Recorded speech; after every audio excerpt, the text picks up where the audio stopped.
കഴിഞ്ഞ ദിവസം വി പറഞ്ഞില്ലേ നംജൂൺ ഉറങ്ങാൻ പോയിന്ന്. ആ ഒരു പോഡ്കാസ്റ്റാണ് ഇന്ന് നമ്മൾ ഈ വീഡിയോയിലൂടെ നോക്കാൻ പോകുന്നത്.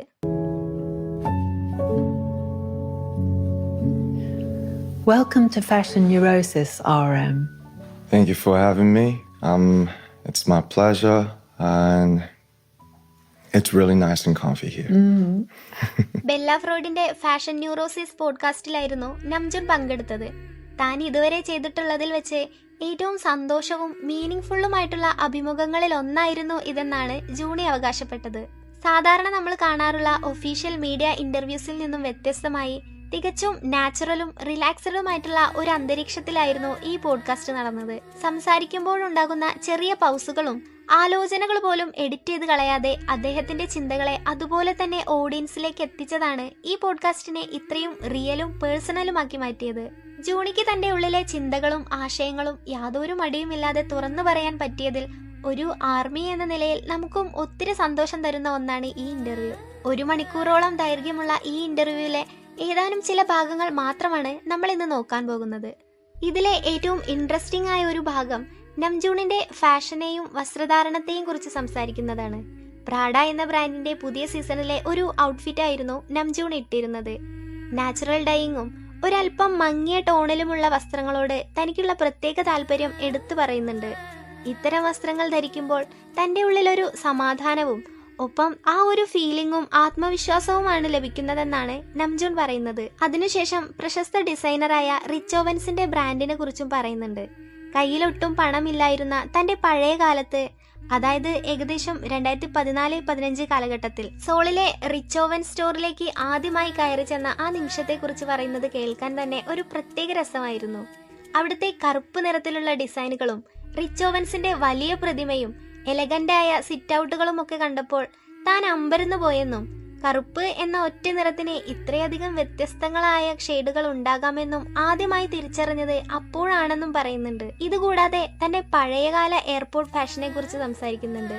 ഏകദേശം 12 വർഷങ്ങൾക്ക് മുമ്പ് 2013-14 കാലത്ത് ടൈലർ ദ ക്രിയേറ്ററിന്റെയും ഓഡ് ഫ്യൂച്ചറിന്റെയും സ്റ്റൈലിൽ നിന്നും ഇൻസ്പയർഡ് ആയി പിങ്ക് സോക്സും ഡോണറ്റ് പ്രിന്റുകളുമുള്ള ടീഷർട്സ് ഒക്കെ ഇട്ട് നടന്നിരുന്ന തന്റെ പഴയ കാലത്തെ ഫോട്ടോകളെ കുറിച്ചും ഓർത്തു പറയുന്നുണ്ട്. ഇപ്പോൾ തിരിഞ്ഞു നോക്കുമ്പോൾ അല്പം തമാശയായി തോന്നാമെങ്കിലും അന്നത്തെ ആ ഒരു ലുക്കിനോട് തനിക്ക് വലിയൊരു ഇഷ്ടമുണ്ടെന്നും തന്റെ പഴയ കാലത്തെ ഓർമ്മിപ്പിക്കുന്ന ഒന്നായതുകൊണ്ട് തന്നെ ആ പിങ്ക് സോക്സുകൾ തന്റെ എക്കാലത്തെയും ഫേവറേറ്റ് എയർപോർട്ട് ലുക്കുകളിൽ ഒന്നാണെന്നും നംജൂൺ പറയുന്നുണ്ട്. അടുത്തതായി ഈ പോഡ്കാസ്റ്റിലെ വളരെ പേഴ്സണലും ടച്ചിങ്ങുമായ മറ്റൊരു ഭാഗം നംജൂണിന്റെ വ്യക്തിജീവിതത്തെയും കുടുംബത്തെയും കുറിച്ച് പറഞ്ഞതാണ്. പ്രത്യേകിച്ച് ജൂണിയുടെ പാരന്റ്സിന്റെ സ്വാധീനത്തെക്കുറിച്ച്.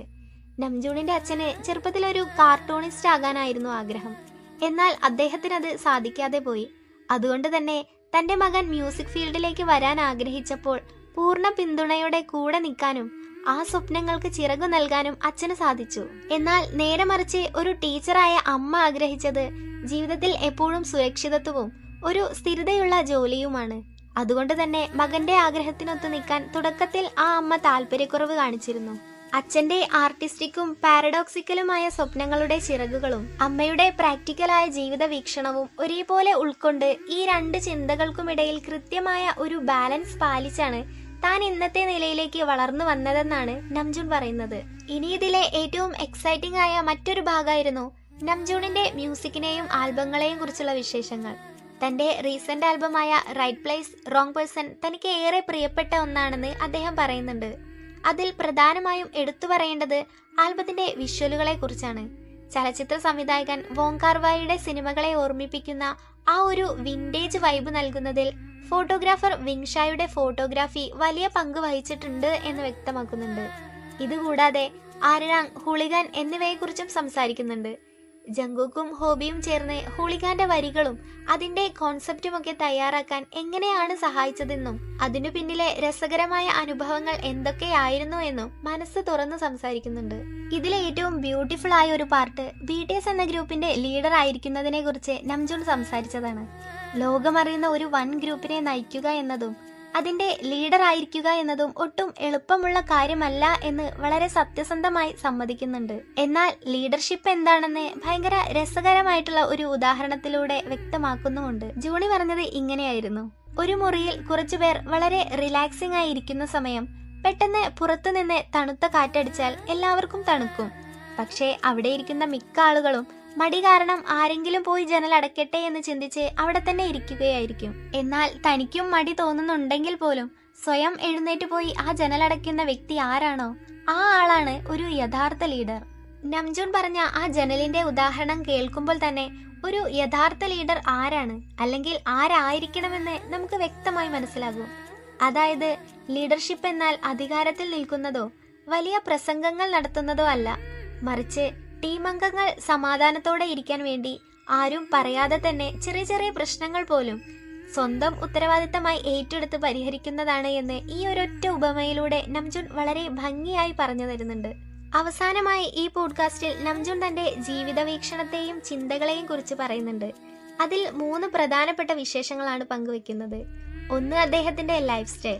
സ്റ്റേജിൽ താൻ ഒരു ഗ്ലോബൽ പോപ്പ് സ്റ്റാർ ആയും എന്നാൽ പേഴ്സണൽ ലൈഫിൽ തികച്ചും ശാന്തനായ ഒരു സാധാരണക്കാരനായും ജീവിക്കാൻ ശ്രമിക്കുന്നുണ്ട്.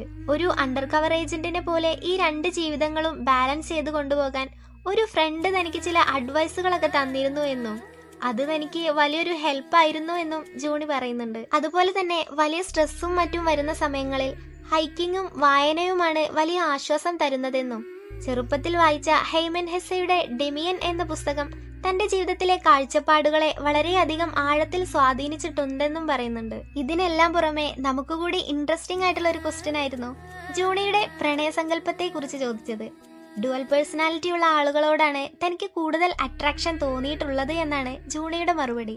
അതായത് ഒരു വശത്ത് ജീവിതത്തിലെ സീരിയസ് കാര്യങ്ങളെ കുറിച്ചൊക്കെ ഭയങ്കര ഡീപ്പായി സംസാരിക്കണം, എന്നാൽ അതേപോലെ തന്നെ ഒരേ സമയം കുട്ടികളെ പോലെ തമാശകൾ പറഞ്ഞ് ചിരിക്കാനും കഴിയണം.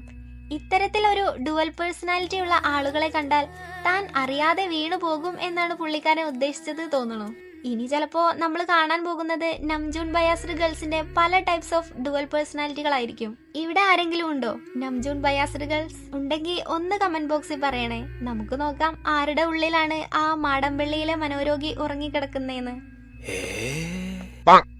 സത്യം പറഞ്ഞാൽ ഒരു ആർമി എന്ന നിലയിൽ ഈ പോഡ്കാസ്റ്റ് കണ്ടു കഴിഞ്ഞപ്പോൾ മനസ്സ് നിറഞ്ഞുപോയി എന്ന് വേണം പറയാൻ. ലോകം മുഴുവൻ ആരാധിക്കുന്ന BTS ലീഡർ എന്ന ആ വലിയ ഭാരങ്ങൾക്കുമപ്പുറം നംജൂൺ എന്ന വ്യക്തി തന്റെ മനസ്സ് തുറന്ന് ഇത്രയും റിലാക്സ്ഡായി സംസാരിക്കുന്നത് കാണാൻ കഴിഞ്ഞത് തന്നെ വലിയൊരു സന്തോഷമാണ്. തന്റെ ആഗ്രഹങ്ങളും ചിന്തകളും സങ്കടങ്ങളും പ്രണയ സങ്കല്പവുമൊക്കെ യാതൊരു മടിയുമില്ലാതെ എത്ര സത്യസന്ധമായാണ് അദ്ദേഹം തുറന്നു പറഞ്ഞത്. ഇത്രയും ഉയരങ്ങളിലെത്തി നിൽക്കുമ്പോഴും ഇത്രയും സിമ്പിളും ഹമ്പിളുമായിരിക്കാൻ നമ്മുടെ ജൂണിക്കല്ലാതെ വേറെ ആർക്കാണ് സാധിക്കുക? നമ്മുടെ ചിന്തകളെയും ജീവിതത്തെയും ഇത്രയധികം പോസിറ്റീവായി ഇൻസ്പയർ ചെയ്യുന്ന, നമ്മെ വഴി നടത്തുന്ന ഒരു ഹീറോയെ തന്നെ ലീഡറായി കിട്ടിയതിൽ ഒരു ആർമി എന്ന നിലയിൽ നമുക്ക് ഓരോരുത്തർക്കും എന്നും അഭിമാനിക്കാം. കുക്കി ഒരിക്കൽ പറഞ്ഞ പോലെ Inspires, man. Yeah. Inspire, man.